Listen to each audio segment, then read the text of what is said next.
Hey everybody, you are doing alright.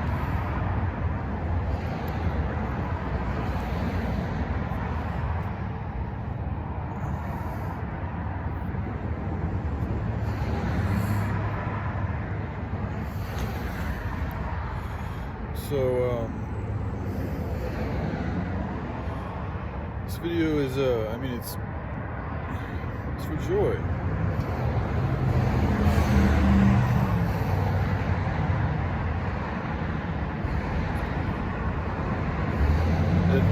I say that not expecting this to do any good. If it does, awesome. If it doesn't, that's fine too. But it's something I felt like I wanted to express, so here I am sharing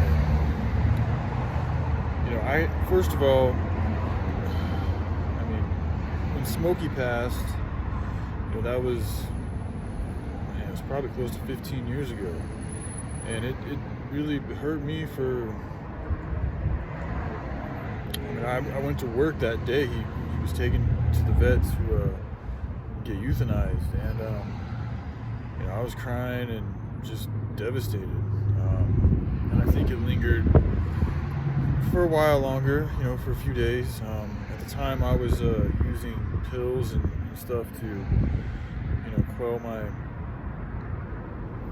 feelings. And the way he passed was very natural. It was his time to go. His back legs were giving out. He wasn't able to control his bodily functions. So, there was it's a different situation than with Yoki.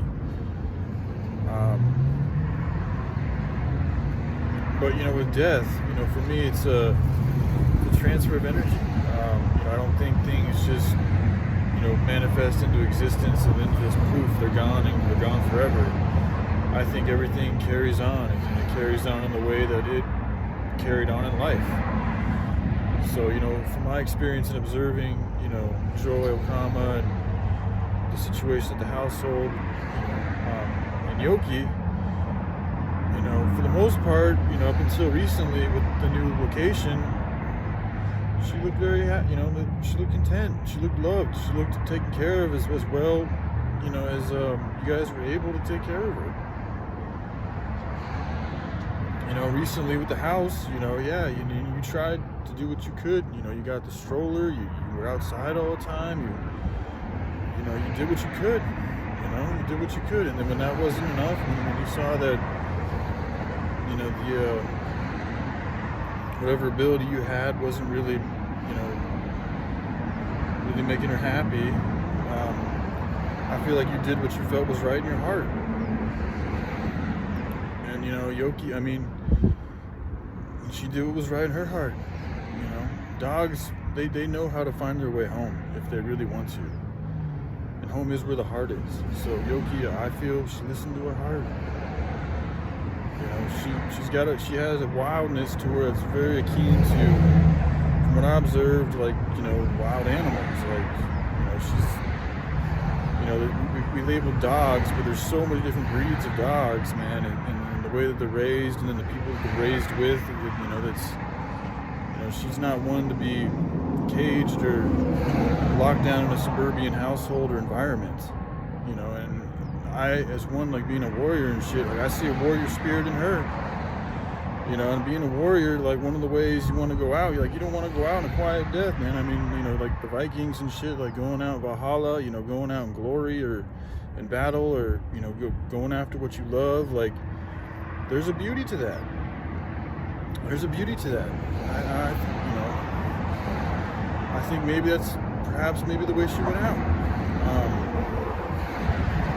So when I feel and listen and think about her spirit, there is a sadness in her departure, but there's also a liberation, and also an exhilaration in how she got to live her last moments, and that she got to go out the way that she wanted to go out, and she didn't have to continue living in that household. And I think she also knows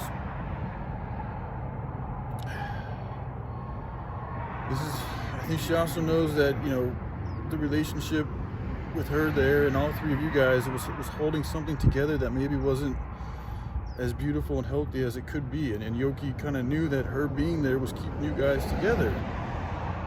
and maybe it wasn't as good as it appeared to be, and you guys were just kind of taking care of it because you didn't know what else to do. So I think part of her knew she had to go for your guys' sake. You know, it was kind of a sacrifice that she made upon herself. And so when I see Joy talking about wanting to be locked up again, she's going back into her past, and what comes to me is that she's not embracing her future. She's not embracing her present opportunities, whatever they may be. I don't know. I'm not her. But we're all here to grow. We're all here to learn and go with the flow. And there is directions that we can go. And if you choose to backpedal, you're going to backpedal into that which where you came from. If you choose to move forward, if you choose to do something new, to freshen up, to go with the lessons that are given to you and the opportunities